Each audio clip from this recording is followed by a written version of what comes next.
Amém? Isso aí. Estamos todos? Glória a Deus.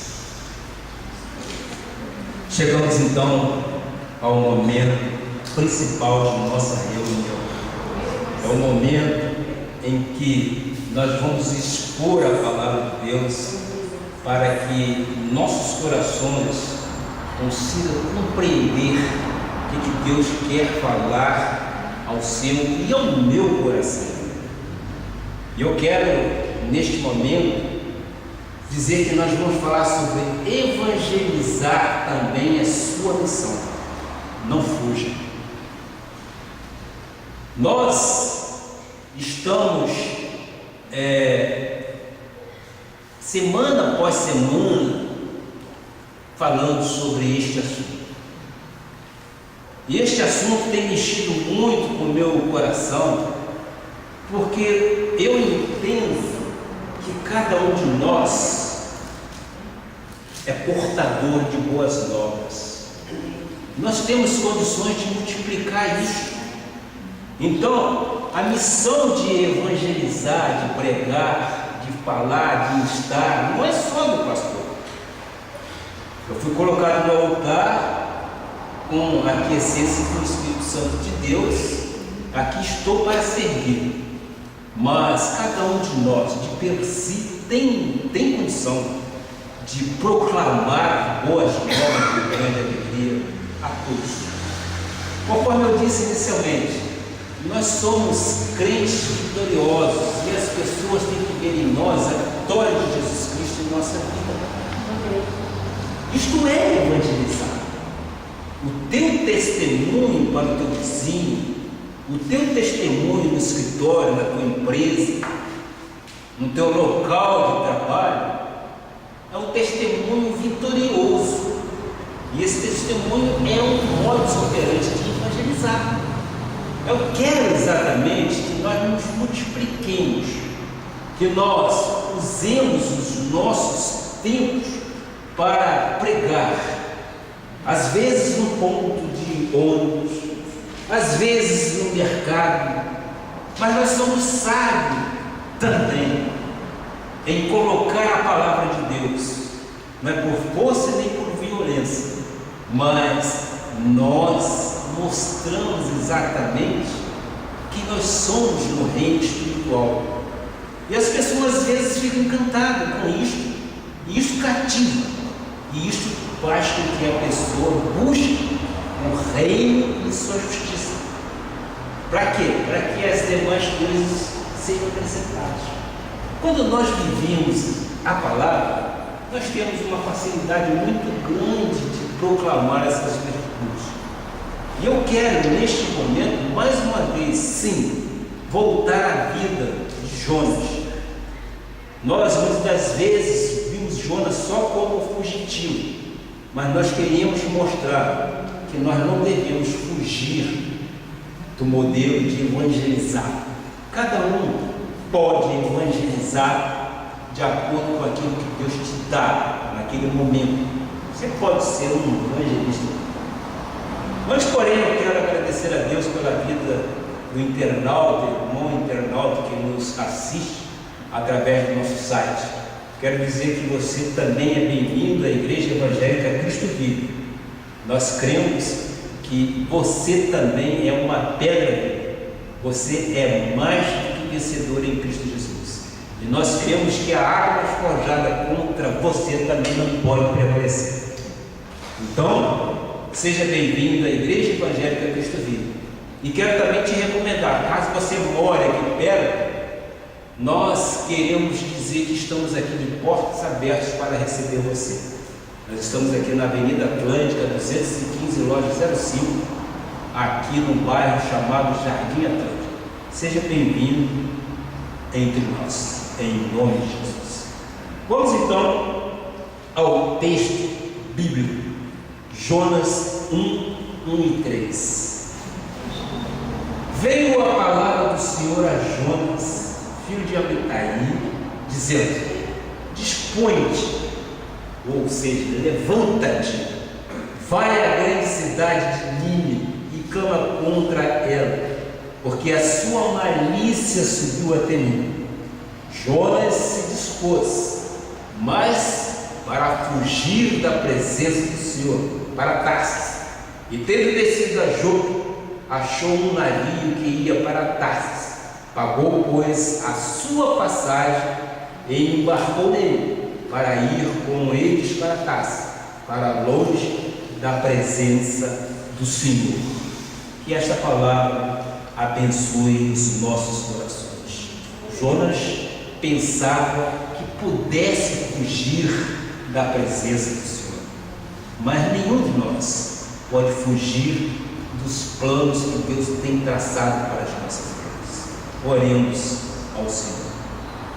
Senhor Jesus Cristo, eis aqui o teu servo para pregar boas novas de grandes alegrias a teu povo. Nós queremos, através desta palavra de Jonas, que fugiu ou tentou fugir da tua presença, indo para um caminho totalmente contrário àquelas determinações que tu deste. Nada disto adiantou. Nós sabemos que temos que prestar, sim, obediência ao Senhor. E nós não queremos ser teimosos, como Jonas foi. Nós não queremos ser rebeldes, como Jonas foi. Nós queremos ser verdadeiros adoradores, que o adorarão em espírito e em verdade. Eis-nos aqui. Usa-nos de acordo com o teu querer. Faça fluir através dos meus lábios e cordas vocais sadias sabedoria, vindo diretamente do teu trono, para que eu possa, meu Pai, mostrar à igreja, para que eu possa mostrar àqueles que nos assistem através da internet qual é a tua vontade, meu Pai. Nós já entendemos, a tua vontade é boa, é perfeita e agradável. Por isso, nós não dispusemos a fazer a tua vontade. E eu creio que aqui entre nós, dentro desta igreja, tem muitos que poderão ser sim um arauto para pregar as boas novas de grande alegria a todos, dando seus testemunhos, falando de ti, mostrando qual é a nossa verdadeira identidade para contigo, mostrando qual é o nosso DNA. O nosso DNA é de Cristo. Cristo em nós é a esperança da glória. Eis-nos aqui, ensina-nos, mostra-nos como tu queres que façamos, para que possamos então ir pregar e anunciar o Evangelho a toda criatura, porque nós não sabemos quem é da salvação ou da perdição, mas nós sabemos que temos que pregar, para que aquele que ouve, confesse e crê que o Senhor ressuscitou entre os mortos. O Senhor está vivo, o Senhor vive em nós, nós somos a tua imagem e semelhança. Mostra-nos o teu caminho, diga-nos o que fazer, em nome de Jesus, para a tua honra e para a tua glória. Nós cremos que o caminho é de ser, em nome de Jesus. Amém e amém. Glória a Deus. Meus amados, este tema, aliás, diga-se de passagem, nosso apóstolo Miguel Ângelo, parece-me que hoje eu não vi, está pregando exatamente sobre isso. É importante.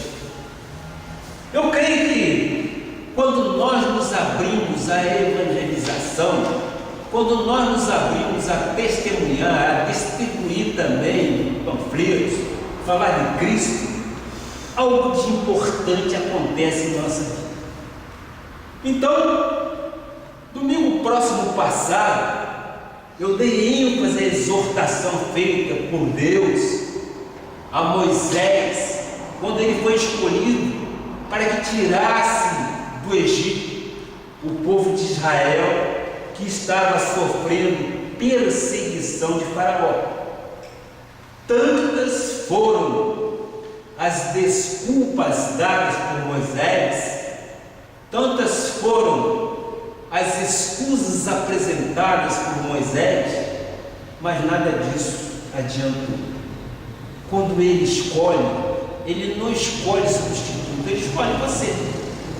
E você não pode discutir com Deus, e você não pode impedir que Deus age na sua vida, porque passa a ser uma luta totalmente desonesta, uma luta totalmente desigual. Você querer lutar contra Deus. Moisés quis lutar contra Deus de que forma? Se negando, se justificando que era gago, se justificando que não era proeminente para falar, usar a palavra. Mas o que Deus falou para ele: vá, que eu colocarei em sua boca as minhas palavras.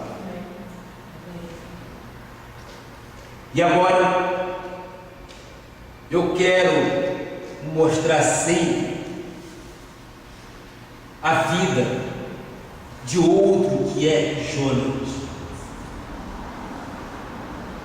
Jonas não pôde fugir da presença de Deus.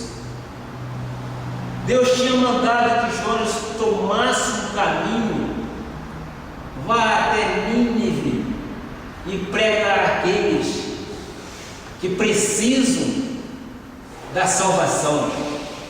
Mas Jonas contestou muito aquilo que Deus queria a respeito dele. Ele pegou o quê? Ele pegou um navio e seguiu um plano que, no conhecimento dele, ele poderia estar fugindo daquela responsabilidade. Ele tomou um caminho diferente. Ele foi para Tarsis. E lá, chegando, aliás, ele não conseguiu nem chegar a Tarsis. Por quê?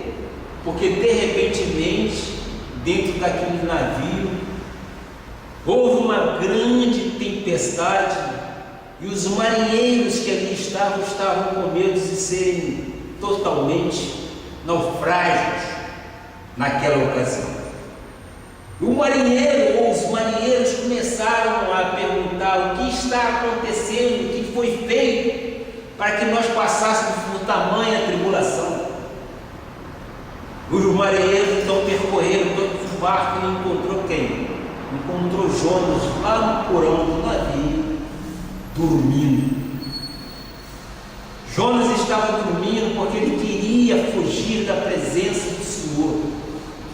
Mas Jonas não conseguia dormir. Por quê? Porque ele sabia que sobre ele carregava aquilo que Deus determinou, e ele estava querendo se ausentar. Foi até que chegou a um ponto que o comandante daquele navio disse para ele: por que você não ora ao seu Deus para ver que Deus possa amenizar tal tempestade? E Jonas se questionou, e ele viu que ele era aquele problema que estava acontecendo. Moral grande dessa história bíblica toda: ele foi lançado ao mar. E ele, ao ser lançado ao mar, o que aconteceu com ele? Providência divina, providência de Deus, um grande peixe o acolheu. E lá, nas entranhas daquele peixe, provavelmente muito ácido, né? Deve ser uma situação difícil. Ele passou ali no estado talvez de vômito, sei lá, alguma coisa aconteceu com ele, que ele orou ao Pai e disse: Pai, se tu me deres novamente uma oportunidade, eu farei aquilo que tu queres. Por que ele foi discutir com Deus? Por quê? Porque às vezes você discute com Deus. Não, você jamais poderá fugir da presença de Deus. E Deus fez com que Deus mandou que a baleia, o peixe, o grande peixe, o devolvesse à terra. E nesta terra ele começou então a prestar o ministério daquilo que Deus queria que ele fizesse. Jonas fez o que muitos homens ainda hoje fazem, discordando do chamado de Deus. Ele deve ter pensado o seguinte: meu Deus deve estar brincando comigo. Eu quero mais é que Nínive seja destruída. Esse era o pensamento de Jonas. Assim Jonas tentou fugir da presença de Deus. Certo que ele foi até a cidade portuária de Jope, para dali fugir para Tarso, possivelmente o destino mais remoto para onde ele poderia ir. Quando você está vivendo fora da vontade de Deus, você muitas vezes desce sim ao Egito, pois o Egito é uma figura do mundo em decadência. Os homens fogem de Deus por pura tolice, mas nunca perde a fé. Jonas fugiu por causa do rancor pessoal contra aqueles a quem tinha sido enviado. Ele sabia sim que se o povo de Nínive ouvisse a mensagem e se arrependesse, Deus o perdoaria e pouparia da destruição. No entanto, Jonas queria que todos eles fossem para o inferno, é verdade. Ou seja, essa era a vontade de Jonas. Mas essa vontade era uma vontade cruel. Jonas foi turrão. Jonas foi questionador com Deus da vontade que o Pai queria para a vida dele. Ele disse: não, eu não posso ir a Nínive, porque se eu for a Nínive, o meu Deus vai perdoar, o meu Deus é perdoador, é longânimo. E ele queria recalcitrar contra quem? Contra o próprio Deus. Então ele ficou chateado e agiu de forma diferente, querendo fugir da presença. Mas, meu amado irmão, eu receio hoje que muitos cristãos têm o mesmo ou a mesma falsa suposição. O apóstolo Paulo diz em Romanos 3, versículo 10: não ajuste nenhum sequer. Sim, a palavra sequer inclui todos nós, salvos e perdidos da mesma forma. A única justiça que um cristão tem é a justiça imputada, é a de Jesus Cristo, que Ele nos deu de uma forma graciosa. A partir disso podemos ver que a atitude de Jonas era completamente errada e nenhum de nós deve pensar de si mesmo mais do que convém. Os nossos caminhos, as nossas direções são traçadas por Deus. Paulo aos Romanos diz, Romanos 12, versículo 3: porque pela graça que me foi dada, digo a cada um dentre vós que não pense de si mesmo além do que convém. Nós não devemos pensar além do que nos convém. Antes, pense com moderação, segundo a medida da fé que Deus repartiu a cada um. Jonas estava determinado a fugir da ordem de Deus, mas Deus estava infinitamente mais determinado a fazê-lo obedecer. E é por isso que eu digo: discutir com Deus não é uma boa ação. Discutir com Deus, é você criar um problema muito grande, uma competição injusta. Não faça isso.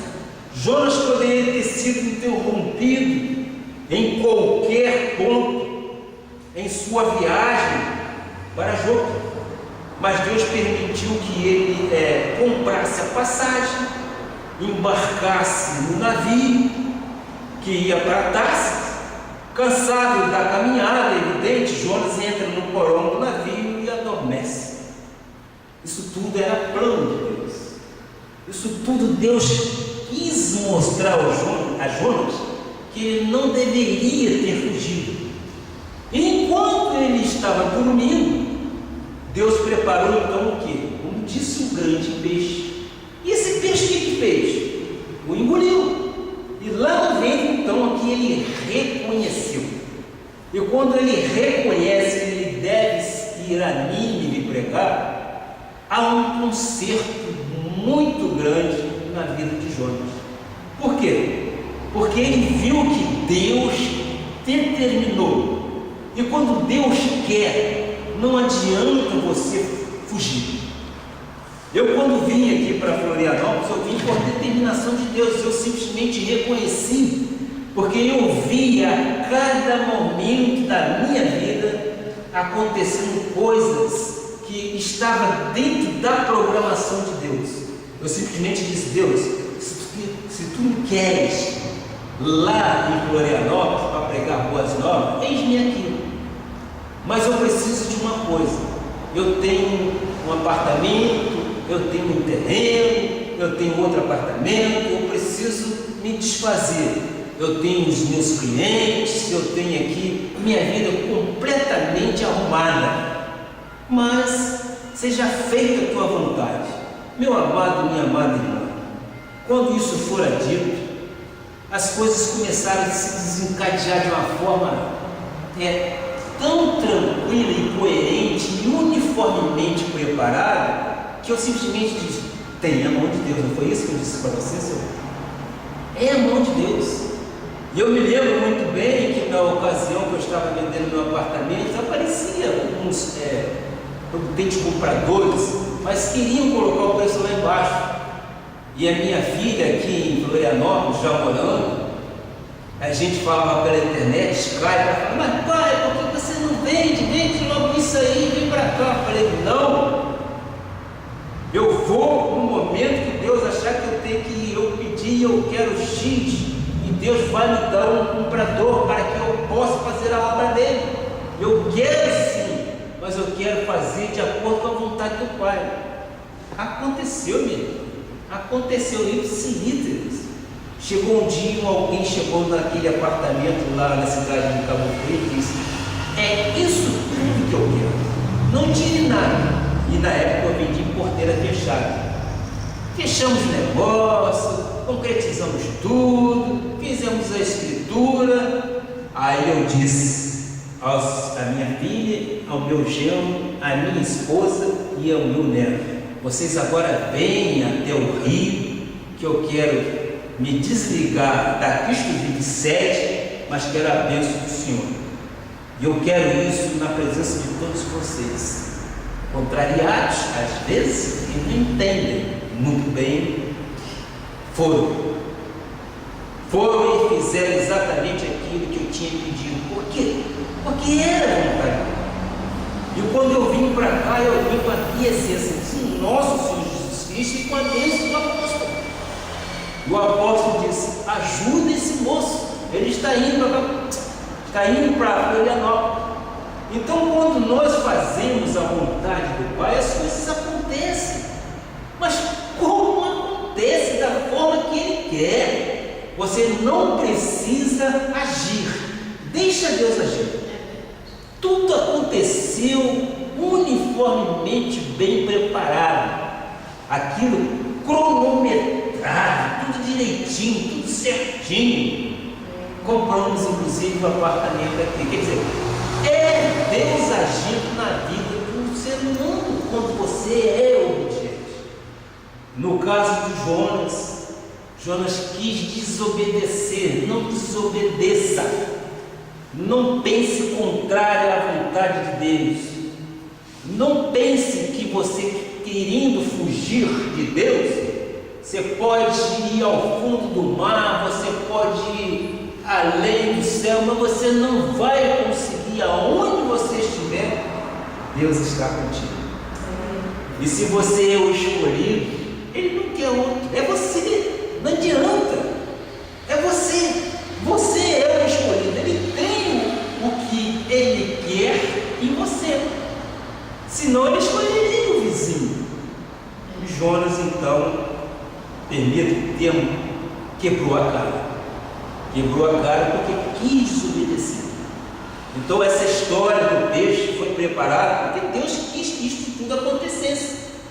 E ele viu então que lá no peixe, a morte, ali ele viu também o sepultamento, e ali também ele viu a ressurreição, não é isso? No momento que ele foi tragado pelo peixe, ele viu a morte, não é? No momento que ele estava lá, presenciando aqueles ácidos que deveria ser horrível, né? Ele viu o que? O sepultamento dele. Mas ele foi ressuscitado lá na terra, jogado na terra para quê? Para fazer exatamente aquilo que Deus queria que ele fizesse. Então, vamos verificar Jonas 1, versículo 17. Vamos ver.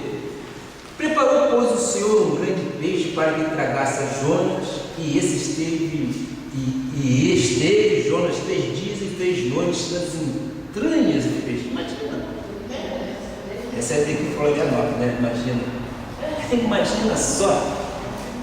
3 dias esteve lá no ventre. A Bíblia chama nas entranhas do peixe. Pois vê, Jonas 2, versículo 1 e 10. Jonas 2, versículo de 1 a 10. É um texto grande, mas vale a pena. Vamos só. Eu não vou parar, porque o tempo corre.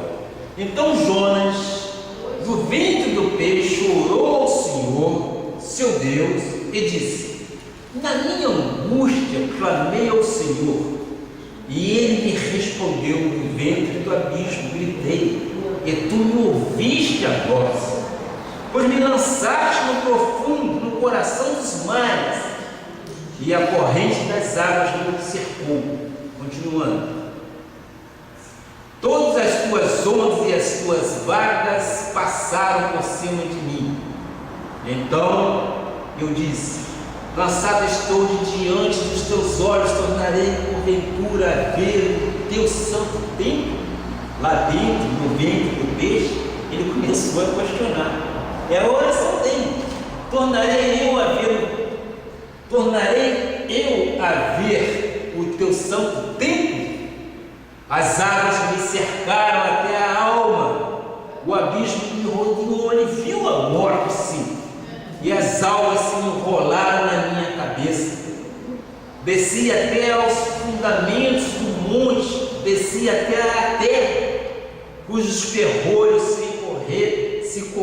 correram sobre mim para sempre. Contudo, fizeste subir da sepultura a minha vida. Ele viu a morte.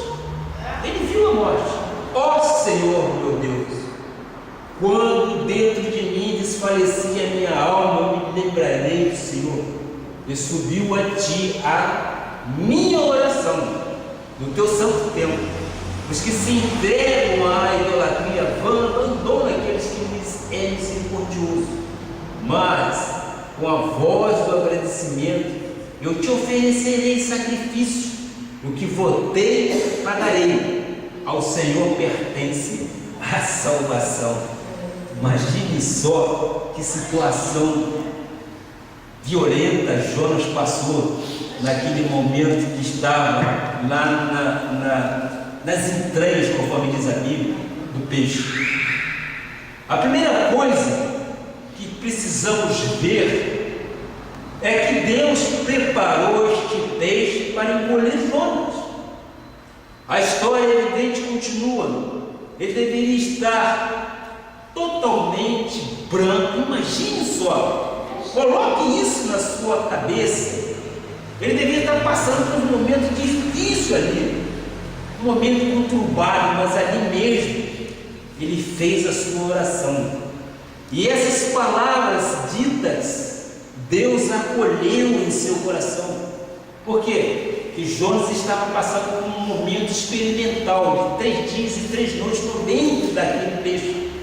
Mas, sabiamente, ele ressuscitou aonde? Na areia de uma praia. Ele foi vomitado sem cerimônia, cuspido. Está aí. Eu não te mandei que viesse a Nínive pregar? Eu vou mostrar agora como Deus endireita um pregador. Primeiro, digo eu, Deus matriculou Jonas na Universidade da Baleia. Compreende? A oração de Jonas, quando estava no ventre do peixe, foi o quê? Foi uma dissertação de doutorado. Após passar pelo crivo da banca examinadora, Deus transformou o coração de Jonas. Este, finalmente, pegou a estrada de Nínive, não é verdade? Passou por uma esfrega violenta. Deus colocou ele naquela baleia. Deus fez com que ele fizesse a dissertação, o pedido dele, e depois ele passou para a banca e foi examinado, e Deus o colocou à disposição. Deixa aqui, eu vou abrir aqui um parênteses e contar uma ilustração de um fazendeiro que vendeu uma mula. Eu li isso na revista Isto É. Certa vez, um fazendeiro vendeu uma mula para seu vizinho e, após certo tempo, o comprador trouxe a mula de volta, reclamando que não conseguia arar a terra com aquela mula, pois simplesmente não obedecia. E ele descobriu que a mula não obedecia. Por quê? Porque a mula havia sido treinada pelo dono para obedecer quando ela recebesse uma varada. Então, a partir daquele momento, aquele comprador daquela mula tomou conhecimento e a mula então passou a obedecê-lo. O que nós tiramos disso daí? Nós tiramos que quando Jonas ou outro que deixa de fazer a vontade do Pai, ele está sendo teimoso, mas o nosso Deus dá aquela puxada de orelha na orelha de Jonas, e Jonas se endireita. Jonas vê exatamente um outro caminho. Então, a explicação é que algumas vezes temos de chamar a atenção da mula. Jonas estava se comportando como uma mula, sim, pois sabia o que precisava fazer, mas não estava disposto a fazê-lo, até Deus chamar o quê? Sua atenção. Você querer brigar com Deus é uma situação muito difícil, você não vai tirar proveito nenhum. Em seguida, então, veio as instruções do Todo-Poderoso. Jonas 3, versículo 1 e 2. Jonas 3, versículo 1 e 2. Veio a palavra do Senhor segunda vez a Jonas, dizendo: dispõe-te. Em outras versões está: levanta-te, vai à grande cidade de Nínive e proclama contra ela a mensagem que eu te digo. Jonas, acredito que ainda meio tonto pela viagem feita na terceira classe, acordou, recebeu aquelas instruções para marchar novamente. Deus dá força ao cansado e multiplica as forças ao que não tem nenhum vigor. Isso é uma palavra do profeta Isaías. O que aconteceu com Jonas então? Jonas começou a ter tenência em fazer a vontade do Pai. E ele diz: eis-me aqui, Senhor, E Deus queria que ele pregasse em Nínive, mas ele queria dizer suas palavras, Jonas. Mas Deus queria que ele dissesse outras coisas, mas Deus começou a lhe dar as instruções explícitas para pregar exatamente a mensagem que ele vai lhe dar. E a palavra diz: não há resenha de um livro, nem uma sua própria opinião. Você tem que pregar aquilo que eu quero, aquilo que eu te dou para pregar. Mas Deus, se eu pregar sobre isto, as pessoas ficarão aborrecidas e não voltarão mais. Louvado seja o Senhor Jesus Cristo. Esta é a espada de dois gumes, divide, e se vier a ofender alguém, que assim seja. Muitos, talvez a maioria dos pregadores, tem essa ideia que sua principal responsabilidade é com a popularidade. Para quê? Para que sua principal missão seja de conglomerados.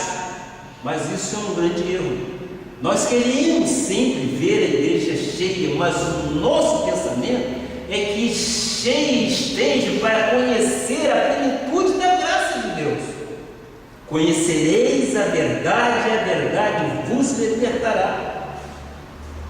É muito fácil sim pregar sobre a graça de Deus, o novo pacto e sobre o fruto do Espírito.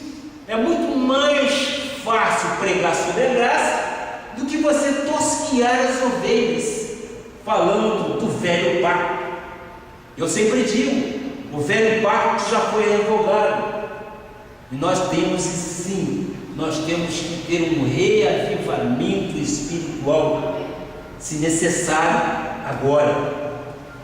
Nós sabemos que nossos adolescentes estão se matando uns aos outros, nosso governo está falido moralmente, mas os analistas com óculos de lente, às vezes cor-de-rosa, insistem em dizer que tudo está bem, pois a economia continua prosperando. Não é o que a gente ouve dizer aí?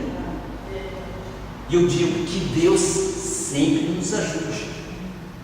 E eu trago a palavra de Jeremias 8:20. Passou a cega, findou o verão, e nós não estamos salvos.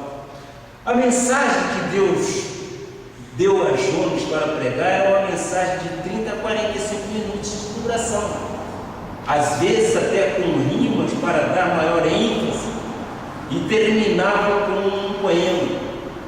Eu te pergunto, certo ou errado? Completamente errado. Ela consistia de apenas 7 ou 8 palavras e foi pregada por um que certamente não tinha no seu coração aquilo que estava dizendo. Ele foi forçado por Deus a pregar aquela mensagem. Podemos inclusive imaginar Jonas entrando na grande cidade de Nínive, olhando temerosamente para os lados, esperando talvez a qualquer momento ser reconhecido como judeu e atacado. Veja mais uma vez aqui a intolerância religiosa. Após percorrer caminhando grande parte da cidade, ele tomou coragem e começou a pregar. Ainda 40 dias e Nínive será subvertida. Este era o tema. Ainda 40 dias e Nínive será subvertida. Ora, veja só, sim. Você pode imaginar talvez os comentários de uma mensagem como essa recebida naquele momento. Hoje, talvez alguém tinha dito: poxa, nós viemos ouvi-lo, mas não nos disse nada. Por quê? Não, porque a mensagem que Deus queria exatamente era aquela, eram de 7 a 8 palavras, mas aquela mensagem pregada ali em Nínive e para o Império Assírio teve uma grande influência. Esta era a mensagem de Deus para aquele povo naquele momento, e grande foi a surpresa dos ninivitas. Diz a palavra que muitos se converteram ao Senhor, do rei, do maior ao menor. Então, o que é importante é ouvirmos a voz de Deus.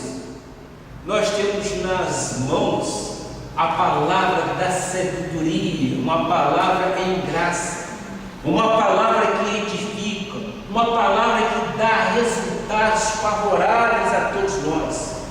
Nós temos sim que proclamar essas virtudes, nós temos que crescer, nós temos que nos envolver exatamente com aquilo que Deus nos deu. A graça é tudo, meu amado. A graça realmente está em nossa língua, com uma palavra dita por Deus: a minha graça te basta. E quando nós nos aperfeiçoamos e quando nós nos apercebemos disso, nós temos uma coragem, nós temos uma intrepidez muito grande para falar de Cristo. E é isso que eu quero, e é isso que eu chamo a responsabilidade da igreja: pregar, falar, instar. Não é só a minha responsabilidade, não fuja disso, é sua também responsabilidade. Nós estamos sendo criados dentro de um princípio total, de um novo pacto, um pacto de superiores promessas. Nós temos sim a nossa boca como arauta sincero da graça de Deus.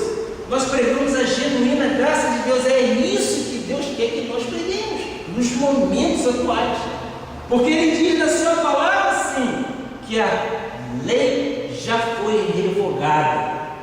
A lei para nada mais serve, a não ser para que nós tenhamos e lançamos mão dela, para que seja ela glorificada em graça. Mas Deus nos deu essa plenitude de graça sobre graça, e essa graça tem que ser difundida, tem que ser divulgada, tem que ser falada, e nós temos esta responsabilidade. Nós recebemos do Pai essa incumbência, nós recebemos do Pai essa formatação, por que não dizer assim? E nós estamos sendo preparados por cada um de nós, para cada dia, para cada momento. Faça a tua parte, pregue, insta, evangelize. Deus colocará na sua boca a palavra que Ele quer para que você pregue, para que você fale, para que você dê bom testemunho. O testemunho seu, muitas das vezes, vale muito mais do que um pregador, uma pregação, porque é através do seu testemunho que aquela pessoa está vendo a glória de Deus. Então, meu amado, minha amada irmã em Jesus Cristo, receba de Deus, sim, a condição de um pregador, de uma pregadora, de um evangelista. Sim, receba, porque é nossa missão. Nós temos que proclamar as virtudes do reino para que muitas pessoas ouvirem esta voz, se arrependam, reconheçam em Jesus Cristo que Ele é o único e suficiente Salvador. E nós queremos ver, sim, esta igreja cheia. Não queremos ver para o nosso deleite, não. Nós queremos ver porque queremos que as pessoas cresçam na graça e no conhecimento de nosso Senhor Jesus Cristo. Amém. Queremos ver, sim, pessoas totalmente renovadas, pessoas totalmente restauradas. Pela graça sois salvos, mediante a fé. Isto não vem de vós, é dom de Deus. A graça é tudo, meu irmão. A graça é tudo que nós precisamos. Deus mandou Jonas fazer uma pregação em Nínive. Deus queria naquele momento fazer um modelo, e bastava 8 palavras, e ele se convenceu de que quem manda ali era Deus. Então, ele simplesmente fez aquilo que o Pai queria. Não era a pregação que ele estava querendo, mas muitos se converteram, muitos se renderam daquilo que Deus ia acabar com Nínive. E por isso, pela pregação, muitos ouviram a voz e creram no Senhor Jesus Cristo. E nós temos o bom remédio, o remédio que Deus nos deu. O remédio é a graça de Deus. Essa graça modifica, essa graça tira a gente do tremendal de lama e transporta sim para o reino do Filho de seu amor. Nós estamos realmente colocados em lugares celestiais. Nós somos privilegiados.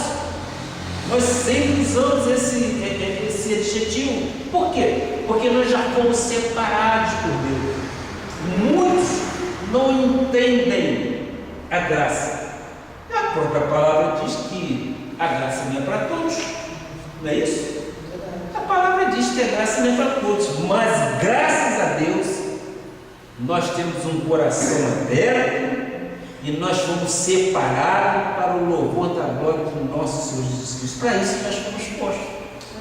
E graças a Deus que nós vivíamos um momento esplêndido de conhecimento, através do nosso apóstolo Miguel Ângelo, através da bispa Solange, através do bispo Jonas, através de Escancar, através da pastora Ana Lúcia. Nós estamos sim promulgando boas novas. Muitas das vezes nós utilizamos o quê?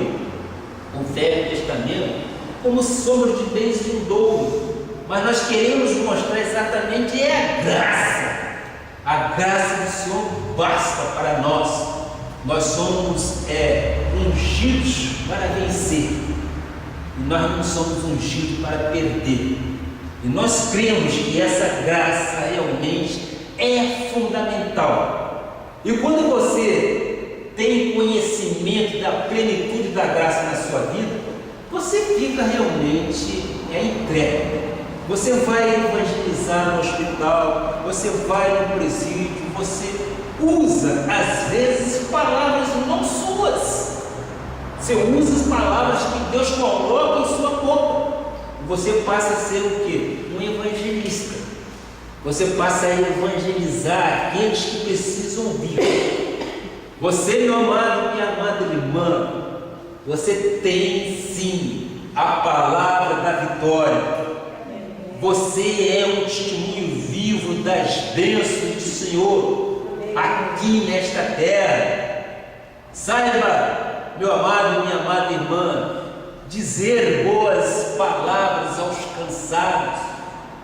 Jonas pregou aos ninivitas, sim, e uma grande multidão se arrependeu e houve salvação naquela terra. E eu termino este momento especial, porque este culto realmente foi programado por Deus. O meu coração estava em regozijo quando eu preparava este sermão, e eu creio que através da internet tem alguém que precisava ouvir este momento, precisava ouvir esta pregação, alguém que possa estar através da internet nos assistindo, precisou ouvir a voz de Deus e que quer sim fazer uma mudança completa na sua vida. Receba a graça de Deus em teu coração. Receba o nosso Senhor Jesus Cristo, confesse Ele, porque a palavra de Deus diz: se com tua boca confessares o nome de nosso Senhor Jesus Cristo, crendo que Ele ressuscitou ao terceiro dia, você será salvo. Receba a salvação, receba. E nós queremos proclamar virtude na sua vida. Nós queremos que você seja realmente vencedor em todas as coisas. Nós desejamos que você seja blindado pelo Espírito Santo, que nada, absolutamente nada de mal te aconteça. Por quê? Porque o Deus que nós amamos, este Deus tem cuidado de nós, e Ele vai cuidar de você, Ele está cuidando de você. Você também é uma pedra viva do Senhor.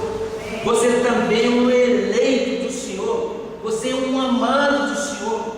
Você é mais do que vencedor, meu amado. Não se deixe abater pelas vicissitudes dessa vida, não se deixe. Creia em Deus. Creia que Ele sempre te conduzirá em triunfo.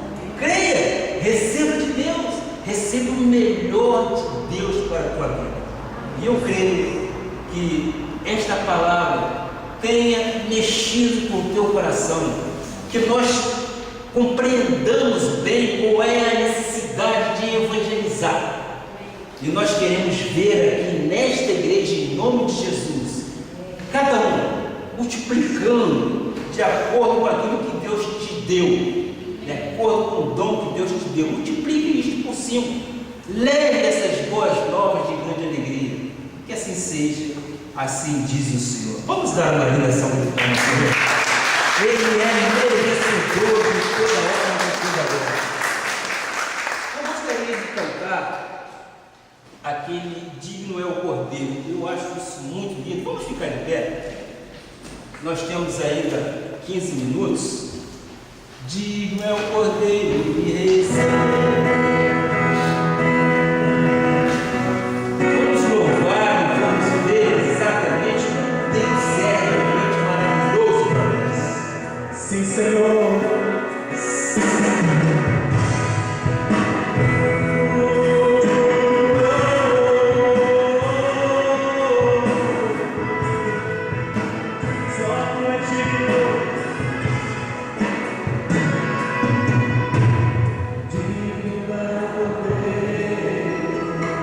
Yes.